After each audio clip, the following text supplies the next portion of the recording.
I'm a conservative atheist, so I want to ask you, how can you be so logic-based with everything, but also willing to ignore the lack of hard evidence for God? I'm going to show you a secret, Zach.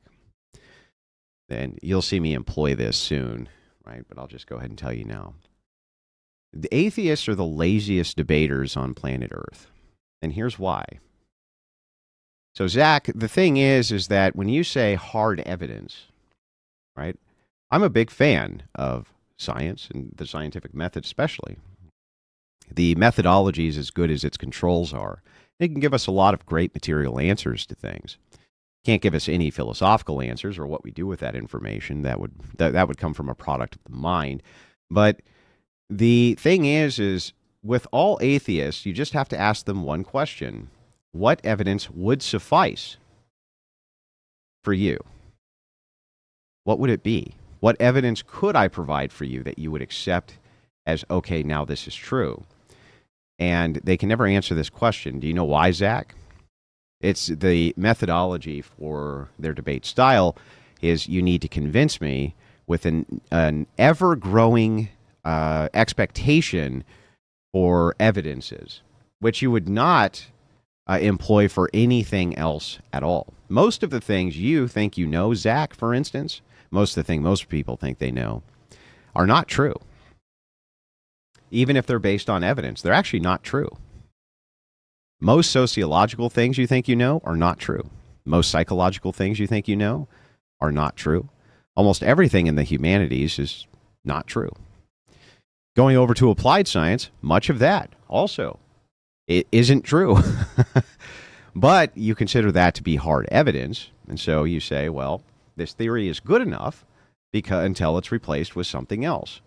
But if I could scientifically demonstrate for you that God is a better working theory than the Big Bang, you would still not consider that to be enough evidence for the position that there is a God. You would just move the threshold of evidence up again. That's why I don't have much respect for atheists, ultimately, when it comes to debate, because when you take that out of the bag, right, like let's reverse it, right? Show me all of the evidence that that the Big Bang, the theory of the Big Bang as the kind of the catalyst for the universe, right? Convince me with an ever-growing threshold. So anytime you give me compelling evidence, I'll just say, well, that's not convincing, and then want to move to the next tier of evidence. And we can just kind of infinitely do this.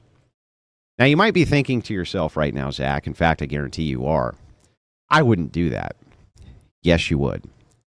Richard Dawkins very famously stated that he could go outside, look up at the stars in the sky, and if the stars spelled out, Richard, I am God and I'm real, he still wouldn't accept that God was real and would think that he was having delusions inside of his mind instead. It's like, if that burden of evidence is that high, then there is no convincing you. But that's the scientific method, LOL. No, that's not the scientific method, LOL. The scientific method is an observation followed by a hypothesis followed by an experiment. After that, you just look at whether or not the experiment itself can be reproduced. And the property of the method itself is only as useful as the controls around that experiment. That's it. That's the scientific method. There's nothing in the scientific method which states that if you have a theory, because you have no other theories, you should always operate off of the unproven theory. That's not part of the method. Now, scientists adopt that, and it can be useful, but it has nothing to do with the scientific method. Zero to do with the scientific method.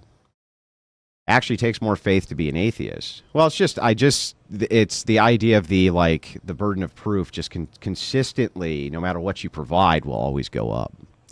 So there is no convincing them. Like, you just can't do it. But if one would say, this would be the evidence that I would consider to be compelling, or this kind of evidence I would consider to be reasonable, we could maybe have a debate, but they never do that. They just are like, well, it's nebulous. You just have to convince me,